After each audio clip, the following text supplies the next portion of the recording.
வணக்கம். I am best masala. இன்றைக்கி பார்த்தீங்க அப்படின்னா சிக்கன் சாய் குருமா அப்படிங்கிற ஒரு நார்த் இந்தியன் டிஷ்ஷு தான் செய்ய போகிறேன். அதுக்கு பார்த்தீங்கன்னா வெங்காயத்தை 3 வெங்காயம் பெரிய வெங்காயத்தை நல்லா வறுத்து எடுத்து வச்சுருக்கிறேன். 1/2 கிலோ சிக்கனு பார்த்தீங்கன்னா பட்டை, கிராம்பு, ஏலக்காய், கல்பாசி, இது வந்து பெரிய ஏலக்காய், இது ஒன்று ஆட் பண்ணியிருக்கேன். அடுத்து பார்த்திங்கன்னா கரம் மசாலா, மிளகாத்தூள், மல்லித்தூள், இதெல்லாம் வந்து எங்கள் பெஸ்ட்டு மசாலாவோட எல்லா மசாலாஸும்.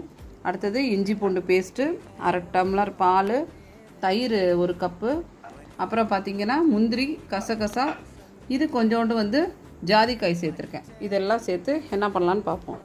இது வந்து நாங்கள் வெங்காயம் பொரித்த எண்ணெய், ஸோ அதிலே வந்து இந்த எண்ணெயை வேஸ்ட் பண்ணாமல் சிக்கன் அதில் பொரிக்க போகிறோம். பாருங்கள்.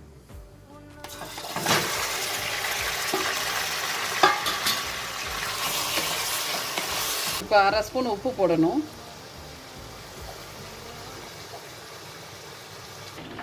பாருங்கள், இந்த சிக்கனை நல்லா வறுத்து தனியாக எடுத்து வச்சுருக்கேன்.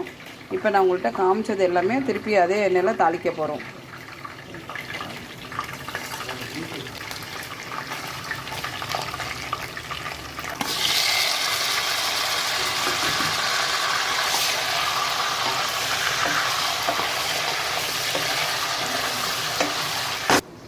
இந்த மசாலா அரைச்சிருக்கேன் பாருங்கள். இது என்னென்ன அரைச்சிருக்கேன்னா வறுத்த வெங்காயம், அப்புறம் வந்து பார்த்திங்கன்னா ஜாதிக்காய், அப்புறம் கசகசா, முந்திரி, இது எல்லாமே ஒன்றா சேர்த்து வச்சுருக்கோம். இப்போ இஞ்சி பூண்டு பேஸ்ட்டு நாங்கள் ஆட் பண்ணுறோம்.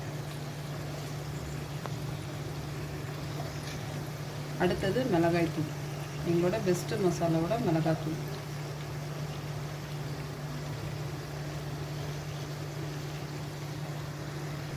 அடுத்தது மல்லித்தூள்,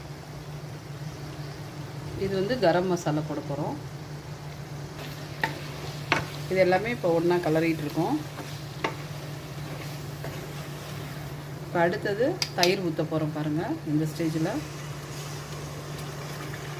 இப்போ தயிர் ஊற்றுனதுக்கப்புறம் பாருங்கள், இந்த பேஸ்ட் நம்ம அரைச்ச பேஸ்ட்டை ஆட் பண்ண போகிறோம்.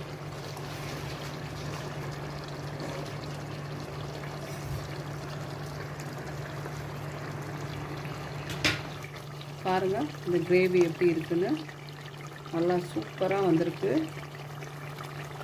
பாருங்கள், நல்லா எண்ணெய் பிரிஞ்சு வந்துருச்சு. இதுக்கு வந்து நம்ம கிரேவி கொஞ்சம் நிறையா கிடைக்கணுங்கிறதுக்கான தண்ணிக்கு பதிலாக பால் ஊற்றுறோம்.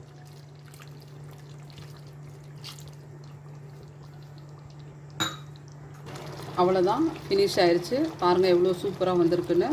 ஸோ சாப்பிட்டு என்ஜாய் பண்ணுங்கள். தேங்க்யூ.